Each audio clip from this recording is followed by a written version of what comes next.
Okay, in today's exercise, we're going to be learning about filters and about guides. So, the first thing we want to do, you can use any picture you'd like. You don't have to use this particular file. So, open up a picture. And what we're going to do is we're going to click and make a background copy of this layer. So, go to your layers palette, click and drag it down to here where it says new layer. So, drag this down. And let's just double click and call that filter grid. We're going to stay organized and in line with non-destructive editing. We don't want to make permanent edits on our background copy.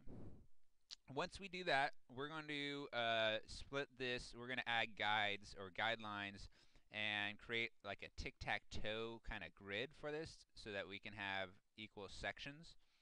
To do that, we need to put our ruler or put on our ruler bar. To do that, go to View and go to Rulers. And now you can see that we have rulers both vertically and horizontally.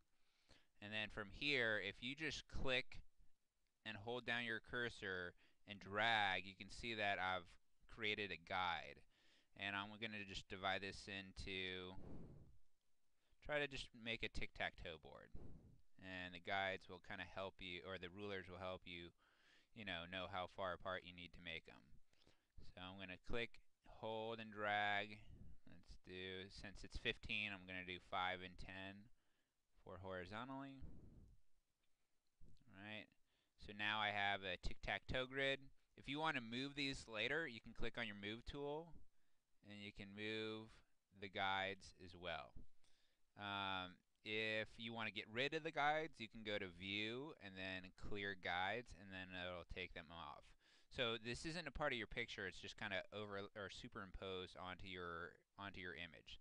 They're very, very useful for organizing and making sure things are aligned with one another. So go ahead and get that. Once you have your tic-tac-toe and you have your grid and you have your filter grid layer, what we're going to do is we're going to play around with filters. So this is an introduction to filters. Filters, if you take a look under filter, there's a ton of different subsets that have a ton of filters applied. So there's a lot of different filters to choose from. Filters just add some sort of special effect or some sort of effect to an image. Just as an example, if I go to distort and diffuse glow, you can see that I know I'm a little off screen here, so let me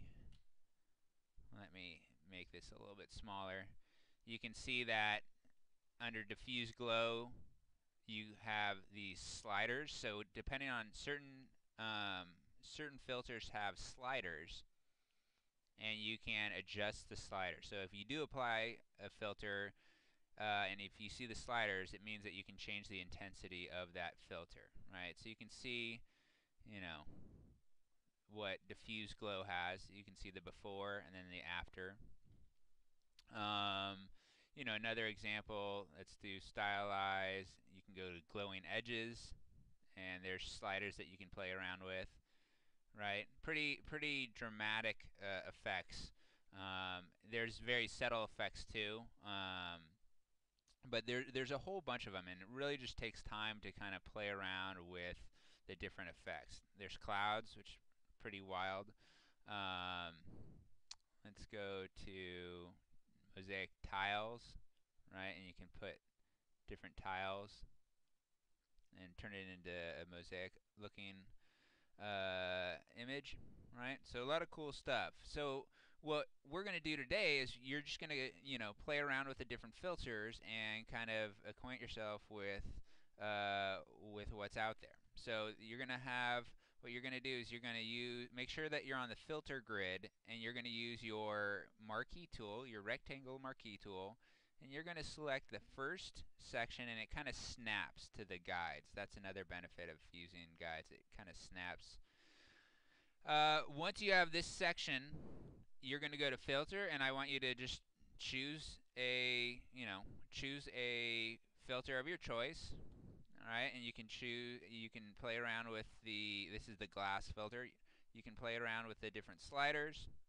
And then when you're done with that, you can either use your arrow keys to move it over, or you can just Control D, deselect, and select the next grid.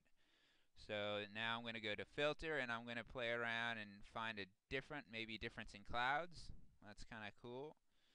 And then I'm going to move my selection over here.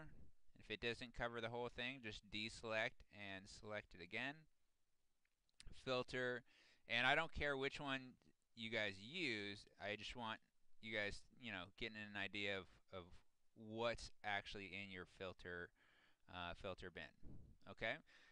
By the end of this, you should have all 9 sections filled up with different filters, or different filters applied to each of the 9 sections. All right, and when you're done, you can save it as a PSD file wherever you're saving your files.